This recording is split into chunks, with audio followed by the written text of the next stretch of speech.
flood this summer was, it's surreal thinking back on it. We had a little bit of advance warning, but obviously you have no clue what it's really going to be like. Thank goodness for volunteers who came and helped me erect 12-foot sandbag walls all around, because I was an island. That did, thank goodness, keep the water out. That's unfortunately why some of the grounds don't look so good right now. They did when we were building those walls, let me tell you. But I'm really, really grateful for everyone who came from long distances to help us, including prisoners, local prisoners. County jail prisoners were the very best, and out there in the heat, they were wonderful. The '93 flood was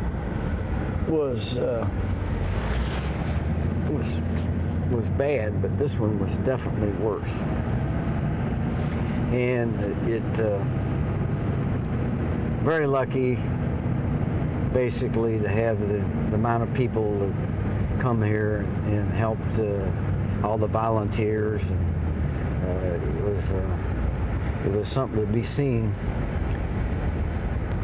Really, the town's just now coming back out of it. It's been a real process especially for the artisans in town. You know, I mean, it's been really rough. If you walked out of any of the buildings on Front Street, you walked into an 8.5-foot wall, and when you walked up to the top of that wall, the water was right there. Well, my experience started in early June when I had to start calling all the levee commissioners and putting them on call that we was looking for some high water. And then it really went bad. We started getting a lot of high water. And then we started talking about overtopping. So then we had to go into another type of phase of flood fighting. Overtopping is when the water elevation exceeds the design grade of the levees.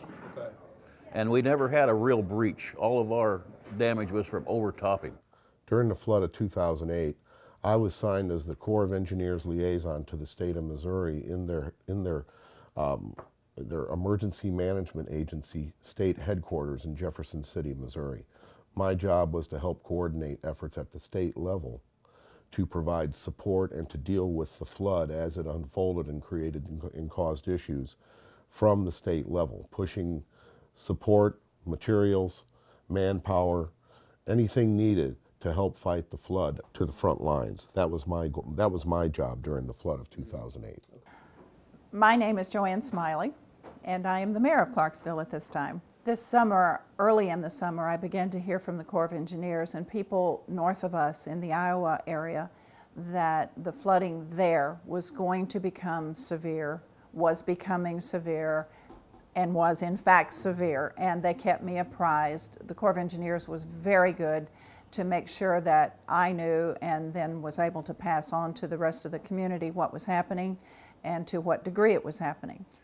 Well, my perspective is that when I came here in February of 2008, it was winter and icy, and even in spite of the harsh winter conditions, I saw the river and I saw the trees and I saw the sort of quaintness of the little downtown area on the river, and it was very warming and encouraging and something I found quite attractive.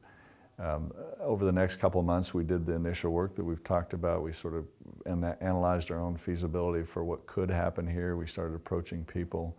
And then we started hearing about the floods coming. Interestingly, for myself, my partners were still here and active, but I got sick at the same time as the flood. So for about 2.5 months, I was out of the picture and watching the flood on TV, and my partners came and went a few times during the flood. The flood for me is something brand new. I've never been around a flood. I've never seen the devastation that can be caused by a flood. And this particular flood was a quote-unquote 100 or even possibly a 500-year flood, which is the third one in 35 years for this little town. Well, it starts off slow like everything, and then it starts picking up as the water keeps coming up. Like say, we were taking getting our forecast from the National Weather, and they had several discrepancies in their forecast, and some of them would be off by 3 or 4 feet at a time. So that was just running everybody crazy. because every time we'd reach a new elevation crest, we'd have to raise our sandbag protection. Then it was determined by all of us involved, the Board of Aldermen, the people downtown, and anybody else we could get in the community to talk to us about it. We have to, where we start with building the wall. And we did start that one evening, and actually one day, and by midnight, we all looked at each other and realized there was no way that we could do it. Even if we engaged all 490 people of Clarksville, there was no way we were going to be able to beat the river, because it was coming fast. It was beginning at that point to come into the street. So I came back to the office that evening and began calling all radio stations, newspapers, television stations, and many of them were gracious enough to let me go on air right at that time and start the call.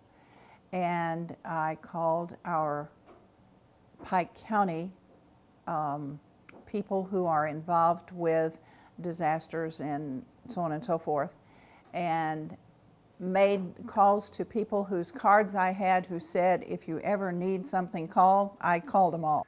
It's sort of interesting that looking back, which is the way I have to look at it, the town's budget is under, I think, around $400,000 a year, which is very, very small.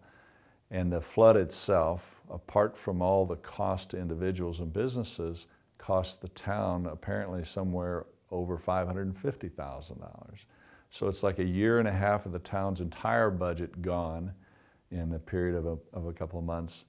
While some of that is made back with some government support after the fact, some of that has never been made up. It's gone, and it was a little town that was having a hard time anyway, and the flood was devastating.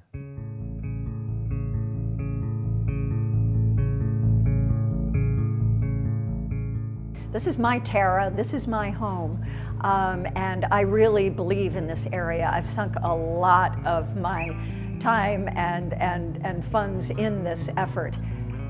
I want to see continued good things here. I love this area. It has special, special charm. My father used to say that it was a cross among England, Vermont, and Virginia, and it really is. It's beautiful. There's so much going for Clarksville. I'm going to do my part. I know a lot of other people are seeing that too and becoming engaged. There's so much here already without the people. Then you bring the people, and you bring, in addition to the people who live here, you bring the artists who are creative in their own right and bring just value that a normal little community without them would not have.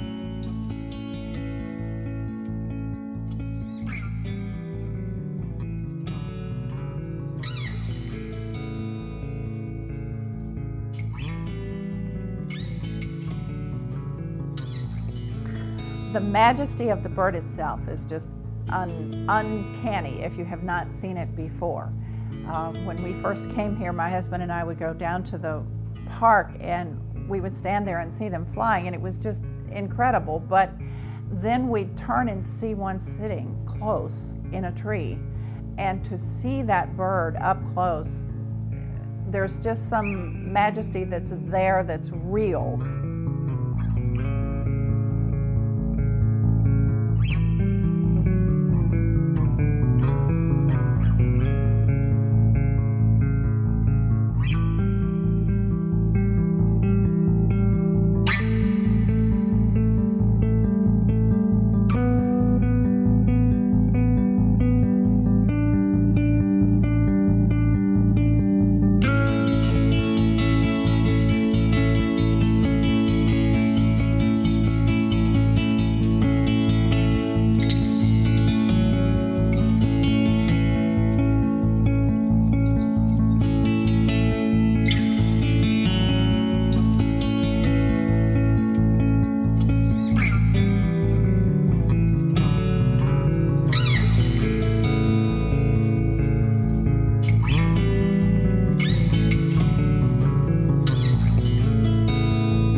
goes back to my childhood, you know, when my grandfather always told me, which was my hero, you know, my grandfather always told me, he said, Billy, he said, if you make any money, he said, you need to go buy a farm. You need to take the kids out of the city. You need to go to the farm, he said, and raise the kids with country values. So when I sold the concert company, you know, I got a pretty good check and never saw that kind of money before. And I immediately drew a circle around the airport and said, well, I can be within 100 miles and I can still make a living.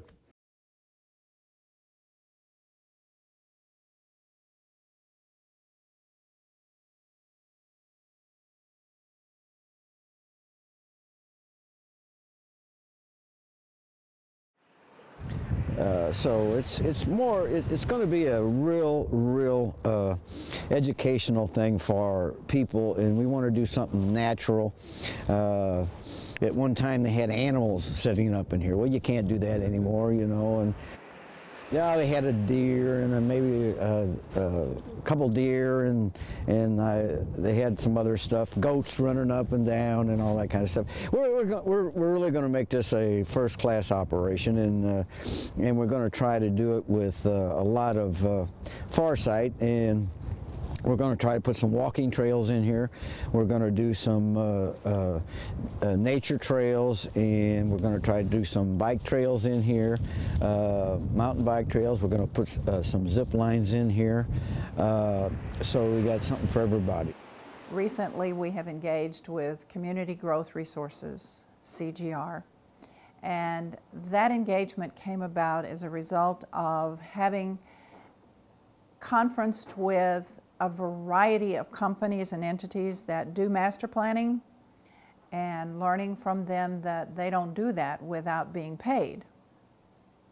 And primarily those companies bring to you the facility to create, and on paper, the design of a master plan. And then they bring to you the names of the resources that can help you do that. And once that's accomplished, their job is done as far as they're concerned. They leave and go on to the next community.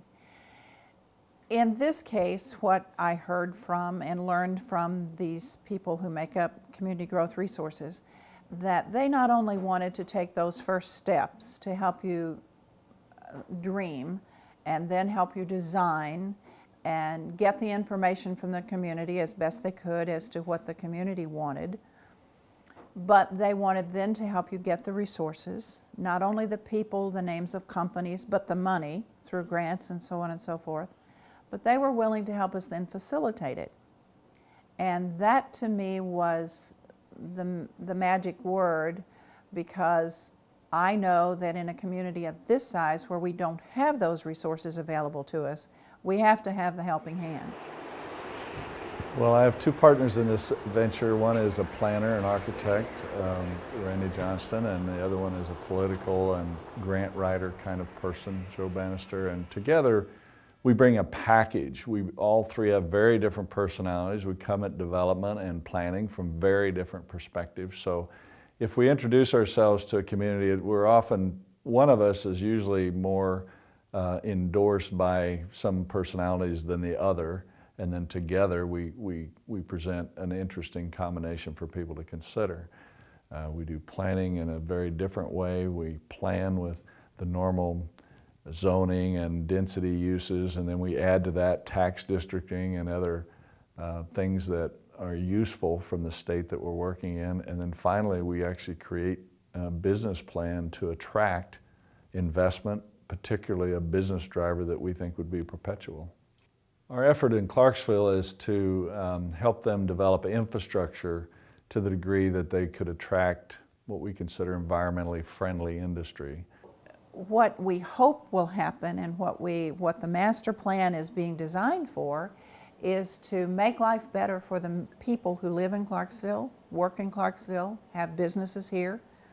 And when I say better, I mean to continue to have safe drinking water, and continue having a sewer that works, and continue having things that they can do. In this particular location, we think that the city has an amazing access to the Mississippi River, the largest river in the country. And it also has the unique feature of having these knobs or hills around the city that sort of couch the city, and they have hardwood trees and great paths, a lot of nature. And so it has this environment that's attractive to anybody. We would hope that we could help harness that into a new economy by attracting people to do what we consider ecotourism or agritourism. Well, on the ecotourism, there's over 35,000 acres of conservation area along the Mississippi River within 20 miles either direction of this little community, and a lot of people don't even know about it. When I came here, I had to work to find out where you go see birds and animals and critters that might be of interest to me. This is a small community that has so many advantages. We just now need to build on it, and that's what we're hoping CGR can help us do, because it needs to be preserved. It needs to be helped to grow beyond where it is, and it needs to be a vibrant little spot, and I think it can be. Generally what we do that's somewhat unique is that we try to engage the citizenry at a much higher level than most communities can do on their own. And as an outsider, we're able to do it. We don't have as many biases against us when we come in. We have the general bias that you're an outsider and we don't want to talk to you. But once you move through that, you don't have the other biases that, didn't you get so-and-so last year, and didn't you hurt so-and-so last year, or whatever. We don't have that, so we can sort of move the communities through a lot of relational issues that a local person probably couldn't do. And that's a very important part of our plan, because once you have an active citizenry, that's extremely important to both private foundations and to governmental authorities. There's several things, and there are books being written about it that say it much better than me, but these small towns have a long history, 200 and 300 years in some cases, of history of hard work and effort being productive, individually productive. This community of Clarksville, for example, is a bread belt, it's an energy belt, it's produced a lot of good for the country. It's just running low on resources at this time in history. The people are hardy, hard-working people who don't mind paying taxes so long as they're making something. They'll share what they have and have for many years. There is a path to success in the future, in our opinion, and we'd like to help them do it.